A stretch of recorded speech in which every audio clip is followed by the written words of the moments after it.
Hey everybody, it's me Joe, and I want to welcome you back to my YouTube channel. In today's video, I'm going to teach you how to practice speaking with a partner. All right? You want to practice your speaking? This is a great video to watch because I'm going to give you lots of tips and lots of directions. All right? And if you practice as much as possible, you will definitely get better and better and better.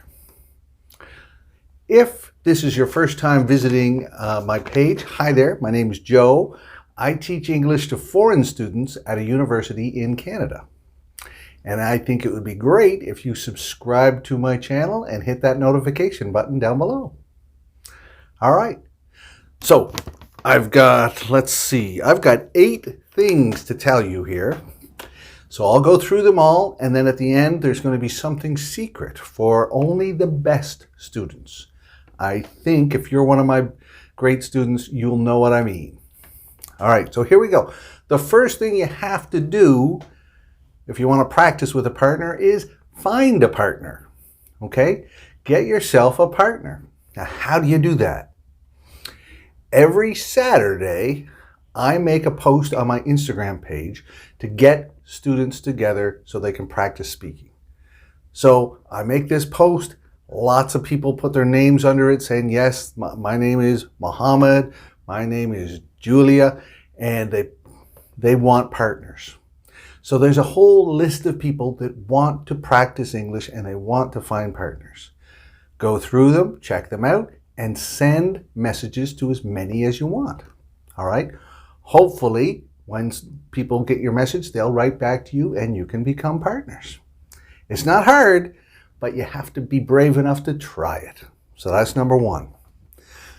Number 2, so when you find a partner, now you have to introduce yourself. All right, are you going to be compatible? Will you be able to practice with each other well?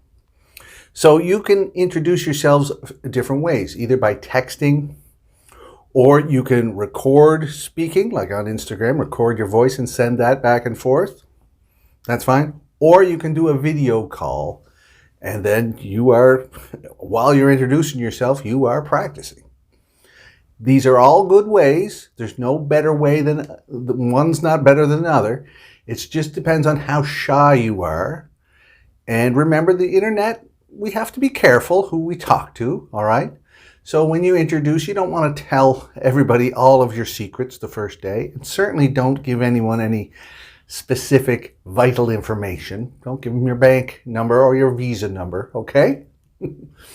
But you can introduce with just texting or recording or video call, your choice. Figure that out with the person you're talking to. Number 3, the third thing that you want to think about is your schedule. How often can you get together and practice with each other? Chances are you're going to be in different parts of the world, right? One person could be from Brazil, another person could be from Saudi Arabia. It's a lot of hours difference between those 2 places, so you got to figure out a schedule. When are you available? My advice, even if you want to practice a lot, start small, once or twice a week, right? You don't want to have to cancel times. You can add more times. That makes people feel good. And they both want to talk to each other more. But you don't want to say, oh, let's do 7 days a week, and then you cancel. So then people think, oh, you're not a really good partner. You keep canceling. People get busy. But if you do once a week, say, let's try and do it on Fridays, or let's try and do it on Saturdays. Okay? Once a week to start, twice a week, then you build from that. But remember, be kind and be polite to the other person because they're a busy person too. They've got families, they've got jobs, they got things they have to do. All right? All right. Number 4, this one is about what to do when you want to correct or clarify what somebody is saying. So you've gotten together, you are practicing now. You're going to make mistakes. Everybody makes mistakes. That is natural. That is normal. Okay? Don't think that you don't make mistakes, and don't expect your partner to be perfect either. Nobody's perfect. All right? So talk about, well, what can we do to correct each other or to clarify? All right? And this is important, okay? You want to be polite when you're doing it, because it could be a grammar mistake or a vocabulary mistake, and that's fine. Or it could be because of accent, right? Remember before I was talking about an example of somebody from Brazil and somebody from Saudi Arabia? You have very different accents. So you might not be able to understand easily what one person is saying. That doesn't mean you shouldn't try, and that doesn't mean you should quit. Other accents, all accents in the world are beautiful. I love them. I don't want anyone to get rid of their accent. But if you need help, just think of me as your teacher, and you said, all right, Joe, my partner said, and I say it this way. Which way do you say it? Okay, then I will record my voice and send it to you and say, well, this is the way I say it. Doesn't mean my way is the perfect way. It's just the way a Canadian native speaker says it. That's all.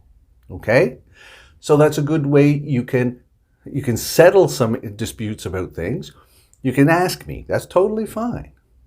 Or if somebody makes a grammar mistake and you know, not just think, but you know, you can bring it up politely and say, well, actually, you said this. I think the proper way is this. And be open to your partner correcting you too, okay? You can help each other get better. It's not a competition. It's two people helping each other practice, all right? Let's go number 5. So let's start with, number 5 is about the types of questions. What are the types of questions you should ask? Well, we can always start with the WH questions. Who, what, where, why, how many, how much. Those are great questions. But remember, nothing too personal, okay? Don't ask about somebody's private life or their bank account. That's none of your business. But you can ask lots of things, like how many people in your family and how old is your grandmother, stuff like that. Just think about different questions that you can keep asking so they can keep listening and they can keep responding. That's great practice. When you're answering, think about it this way. You want to give an answer that's not too big and not too small. Okay? So if somebody asks you, how old is your grandmother? And you say, 80. That's a really short answer. That's not a good conversational answer. You could say, how old's your grandmother? Well, she's 80 years old. Her birthday is in August. She'll be 81 then. Yeah, she has lived a long time. That's a good answer. Too long, like if you talk for a minute or 2 minutes about your grandmother's age, the other person will get bored. So not too short, right? Not too long, and always be polite. Part 6. This is super important because this is how we're going to get to fluency, is follow-up questions. All right? A follow-up questions means you're asking for more details. So if you prepared before and you said, how old is your grandmother? And they said, my grandmother's 80, she'll be 81 in August. Then ask something more about your grandmother. Oh, does your family have a big party for her? Or do you go anywhere special for her birthday? Do you buy gifts for your grandmother? What are you going to do? Right? Ask some extra questions for more details to keep that conversation going. Keep it alive. That trains your brain on how to ask more questions about the same topic and keep conversations going. All right? Number 7 is super important, okay?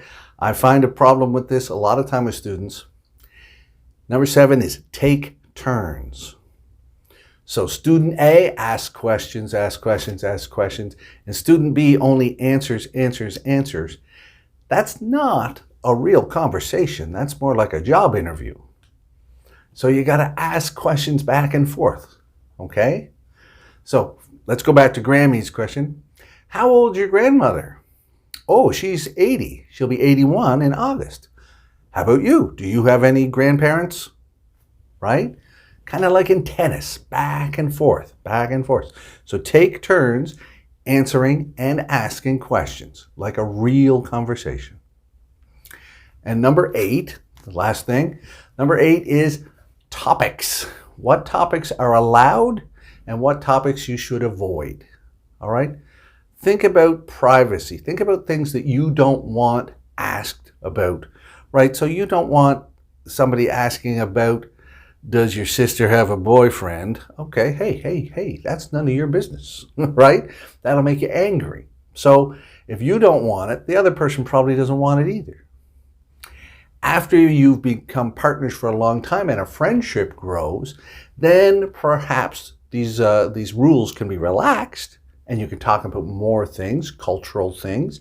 But in the beginning, remember to be polite as you can. All right? Keep things friendly. All right? Those are my 8 suggestions about how to practice speaking with a partner. And if you've made it this far, congratulations. You are a fantastic learner. And the secret code is, I want to be your friend. I want to be your friend. Okay? So if you write that to me and on Instagram, on my Instagram channel, don't write it in the comments below because it's a secret. All right? But if you write it to me on Instagram, then I'll know that you've made it this far and you are a fantastic student. And when I know which students are fantastic, those are the ones I help more. I give them more guidance. I correct their English a bit more. I ask them questions. I answer questions. But if you only watch 2 minutes of a video, you're not serious. You're not worth my time to help you more because you're not serious about learning English. Only the students that watch 12 minutes are worth me helping. Do you see? That's why the secret codes are important. All right. And if you want to continue right now, I'm going to put up some links here to some more videos, and you can keep listening and keep learning because I love to help you improve your English. All right. That's it for now, everybody. Until next time, see you later.